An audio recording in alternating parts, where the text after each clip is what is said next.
Oh, no, thank you, Grandma. I'm fine. Thank you, though. More for me. With Season 2 on the horizon, I finally decided to go ahead and binge watch the complete first season of Smiling Friends, and I've been recommended to watch this show many times, with it being praised as arguably one of the best things to come out of Adult Swim in recent years. Oh, it was kinda cool. Created by YouTube personality Zach Heidel and Australian animator Michael Cusack, the pair have crafted a genius formula of absurdist humour combined with wholesome characters, and if you love comedies made to be intentionally surreal but also enjoy sweet characters that you'll no doubt become fond of, I feel this show is definitely going to be worth your time. Plus, the episodes are relatively short at roughly 11 minutes each, with very little continuity between them. The premise is simple enough, with a lot of fun visual gags, one-off characters, and organic dialogue. Hello, but I'm not sorry. Before we delve into all the episodes, here's a proper look at the Blu-ray set itself, which I'm kinda surprised at how good of a quality release this is. Most studios nowadays really are cheaping out on physical media, but this set overall, I would say generally speaking, is a great addition to the collection. So this one contains all 8 episodes of the show's first run, plus the bonus episode, The Smiling Friends Go to Brazil, which is appreciated.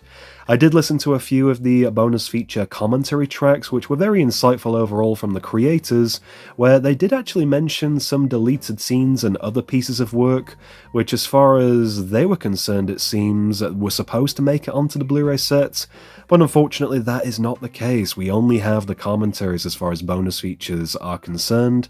It's not the end of the world, it just would have been more sort of buyer incentive to have more exclusive extras, but again, it's not the end of the world. Here's a list of all the episodes that are included on this Blu-ray set, which I will say, as far as the episode quality goes, it looks absolutely superb, highlighting such great attention to detail for the artwork, particularly for the backgrounds, which some people may take for granted.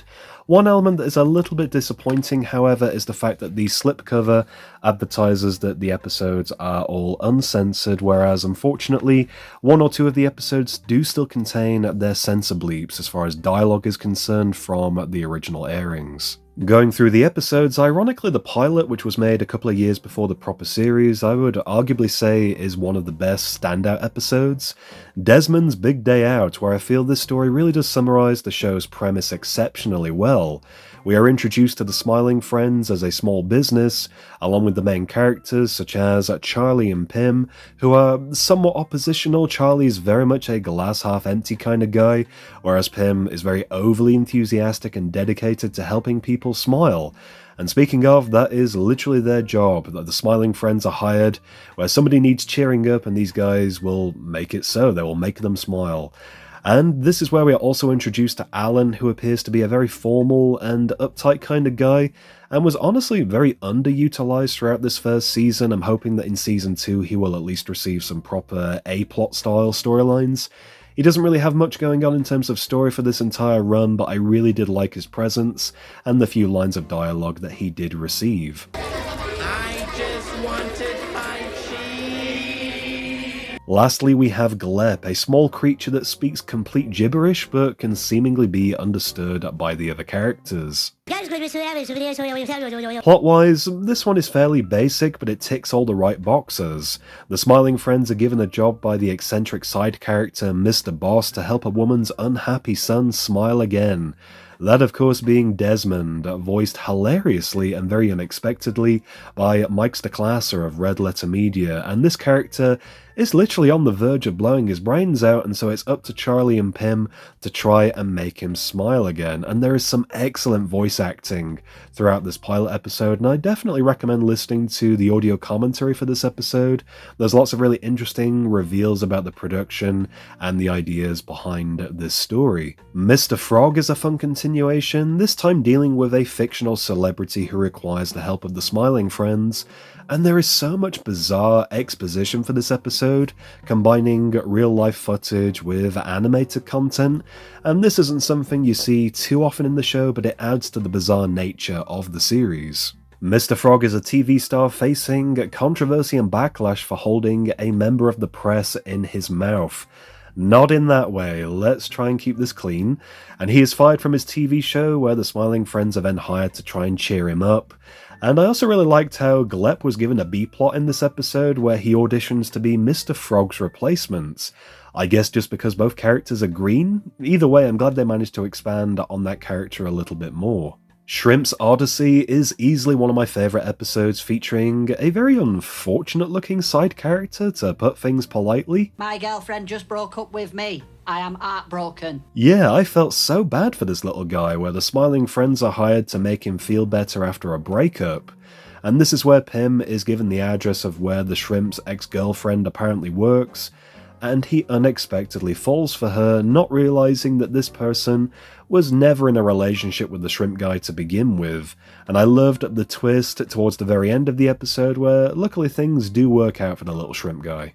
A silly Halloween special was an alright kind of episode, in the spirit of the season where I did enjoy the horror elements added to this one. Apparently it's a Halloween tradition to collect sticks and start a celebratory fire at the Smiling Friends HQ. The only problem, there are no sticks and therefore no celebrations to be had. But luckily Pym offers to go out of his way to collect some firewood, but is warned not to venture too far at the risk of getting lost, and as expected, he ignores this instruction only to be stalked by a very creepy demon character. And I loved the character costumes on the Smiling Friends, especially for Alan, being dressed as Joaquin Phoenix's incarnation of the Joker. Based on the previous stories, Who Violently Murdered Simon S. Salty is not your usual episode, where this time we follow Charlie and Pym during their free time as friends outside of work, and after visiting a movie theatre, the pair look for a place to eat, and Charlie suggests a dodgy-looking fast food restaurant being Salty's. And when they approach, they learn the owner of the restaurant has been killed, unfolding into a murder investigation amongst a series of very zany mascot characters. I'll be honest, I felt this was the weakest episode of the entire run, but it did have its moments, and I did enjoy the unique character designs and the twist ending, but I wasn't overly invested in this one. Enchanted Forest I really liked, for the fantasy elements in particular, along with testing the friendship between Charlie and Pym, where together they are tasked with cheering up a princess, but like any typical fantasy story, they get swept up into various side quests. Thou shalt get sidetracked by bullshit every goddamn time. Charlie is doing incredibly well at winning these additional quests, causing Pym to become extremely jealous and almost Gollum-like by the end.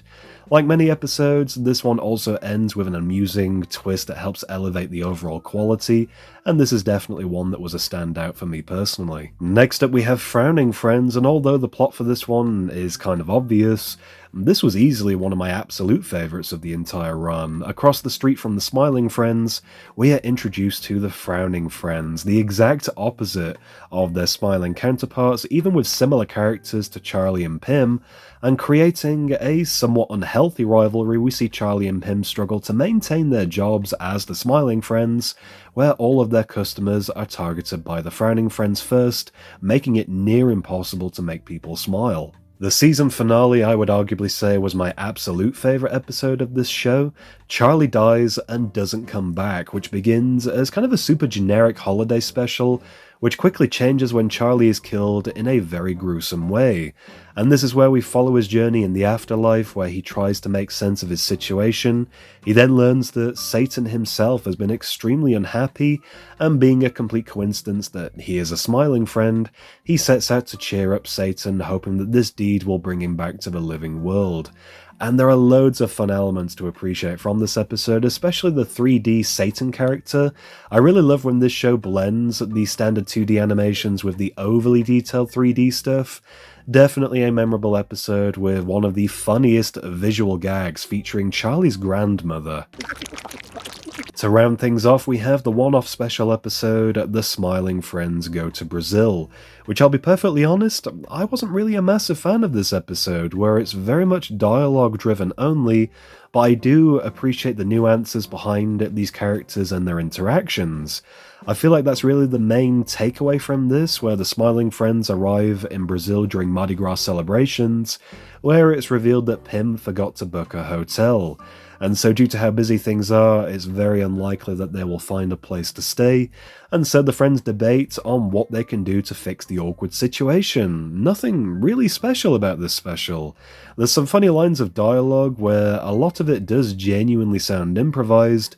Maybe that's just the natural acting from the voiceovers, but it's something that I did appreciate nonetheless. That's going to do it for this review covering the complete first season of Smiling Friends. I hope you did enjoy. If you did, be sure to leave me a like down below. Drop me a comment if you've checked out this show, and if so, do you have a favourite episode or a favourite character perhaps? And for more content, be sure to subscribe to my YouTube channel at DVD Review Studios.